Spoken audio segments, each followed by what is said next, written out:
श्री राधे दोस्तों, तो आपका स्वागत है मेरे ब्लॉग में जिसका नाम है BKV007। तो हम आए आज दोस्तों पागल बाबा मंदिर, जो कि आपको सामने दिख ही रहा होगा। तो इस पागल बाबा मंदिर की कुछ मान्यता इस प्रकार है जो आपको हम आगे बताएंगे। तो चलते हैं, आपको इसके बारे में बताते हैं। भगवान श्री कृष्ण की जन्मभूमि में हर जगह आपको भगवान श्री कृष्ण से जुड़े कुछ न कुछ आश्चर्य दिखाई ही दे जाएंगे। वृंदावन में भी ऐसे ही कई आश्चर्य दिखाई देते हैं। यहाँ एक कई ऐसे संत भी हुए हैं जिनके चमत्कारों के किस्से हमेशा चर्चा में रहे हैं। ऐसा ही एक चमत्कार है पागल बाबा मंदिर का। पागल बाबा मंदिर मथुरा वृंदावन मार्ग पर स्थित है। इसके बारे में एक कथा प्रचलित है। इसके अनुसार एक गरीब कृष्ण भक्त ब्राह्मण दिन भर ठाकुर जी का नाम जपता रहता था। उसके पास जो कुछ भी था, या यूं कहे जितना भी रूखा सूखा उसे मांग कर खाने को मिलता, वह उसे भगवान की मर्जी समझकर खुशी खुशी ग्रहण करते हुए अपना जीवन व्यतीत करता था। एक बार वह किसी साहूकार से पैसे लेने के लिए गया। साहूकार ने उससे पैसे जल्द ही लौटाने का वादा लिया। ब्राह्मण हर महीने नियम से किस्त का हिसाब करके साहूकार के पैसे लौटाने जाता था। आखिरी किस्त के थोड़े दिन पहले ही साहूकार ने वसूली का एक पत्र उसके घर भिजवा दिया। ये देखकर ब्राह्मण परेशान हुआ और साहूकार से विनती करने लगा लेकिन वह नहीं माना। मामला अदालत में पहुंचा। ब्राह्मण ने जज लीलानंद ठाकुर से अनुरोध करते हुए कहा कि एक किस्त के अलावा उसने साहूकार का सारा कर्ज अदा कर दिया है। ये साहूकार झूठ बोल रहा है।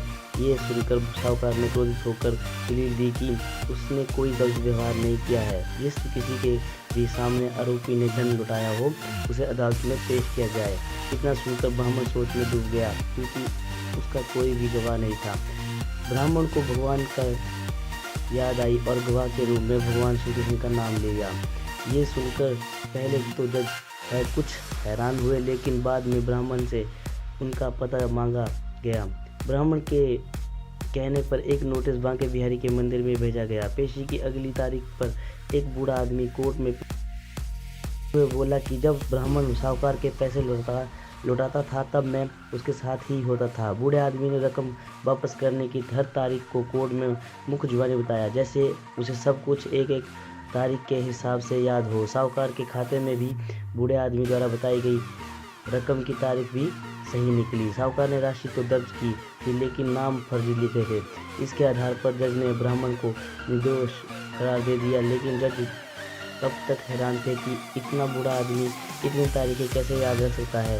जज ने उसके बारे में उस ब्राह्मण से पूछा कि ये बूढ़ा आदमी कौन था, तो ब्राह्मण ने उत्तर दिया कि वह सब जगह रहता है। लोग उन्हें श्याम, कहना, कृष्ण आदि नामों से जानते हैं। इसके बाद जज ने फिर से उससे पूछा कि वह बूढ़ा आदमी कौन था। फिर ब्राह्मण ने कहा सच में उसे नहीं पता कि वह कौन था। जज बड़ी हैरानी से हुई। उनके मन में सवाल आ रहे थे कि आखिर वह आदमी कौन था। इसी पहेली को सुलझाने के लिए जज अगले दिन बांके बिहारी के मंदिर पहुंचे। वे जानना चाहते थे कि आखिर बीते दिन जो आदमी अदालत में आया था वह कौन था। मंदिर के पुजारी से जब जज ने पूछा तो उन्होंने बताया कि जो चिट्ठी पत्री यहाँ आती है उसे भगवान के चरणों में रख दिया जाता है। जज ने उस बूढ़े आदमी के बारे में भी पूछा, लेकिन पुजारी ने कहा ऐसा कोई आदमी यहाँ नहीं आता रहता है। सब बातें सुनने के बाद जज को लगा कि वह श्री कृष्ण ही रहे होंगे। इस घटना का जज पर इतना असर पड़ा कि उन्होंने अपने पद से इस्तीफा दे दिया और घर परिवार भी छोड़ दिया और स्वयं एक संत बन गए। स्थानीय लोगों का मानना है कि बहुत सालों बाद वह जज पागल बाबा के नाम से वृंदावन में लौटे और उन्होंने पागल बाबा मंदिर का निर्माण कराया। तब से ये मंदिर पागल बाबा मंदिर के नाम से प्रसिद्ध है। इस मंदिर के निर्माण के बारे में एक और प्रचलित मान्यता ये भी है कि जब जज को पता लगा कि उनके सामने साक्षात श्री कृष्ण ही कोर्ट में पेश हुए, तो तब से वह श्री कृष्ण को ढूंढने के लिए इतने अधीर हो गए कि अपनी सुध बुध खो बैठे थे। इस घटना ने उन्हें पागल सा कर दिया था। इसके बाद वह जिस किसी भंडारे में जाते थे, वहाँ से पत्तलों की जूठन उठाते थे और उसमें से आधा जूठन ठाकुर जी को अर्पित करते थे और आधा खुद खाते थे। उन्हें ऐसा करते देख लोग उनके खिलाफ हो गए और लोगों ने उन्हें मारना पीटना भी शुरू कर दिया। हार कर लोगों ने उन्हें एक पागल के रूप में मान लिया। धीरे धीरे उनका नाम ही पागल बाबा पड़ गया।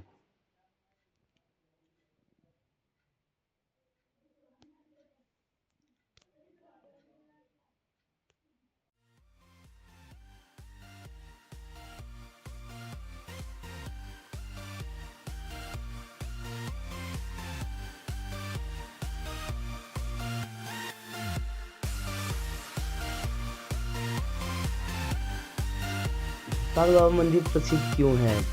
मंदिर भूतल में अपनी कठपुतली प्रदर्शनी के लिए प्रसिद्ध है। कठपुतलियाँ महान महाकाव्यों, महाभारत और रामायण के दृश्यों को बुझाती है। होली और जन्माष्टमी के दौरान पागल बाबा के भक्तों द्वारा मंदिर को सजाया जाता है।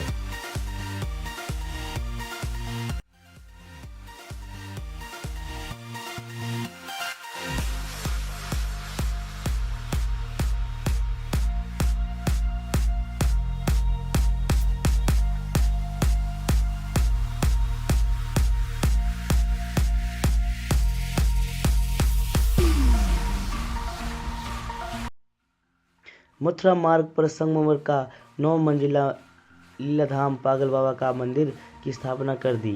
श्वेत प्रस्तर जड़ित 18,000 वर्ग फीट और 221 फीट की ऊंचाई वाले इस मंदिर को प्रत्येक मंजिल पर देव प्रतिमा स्थापित है।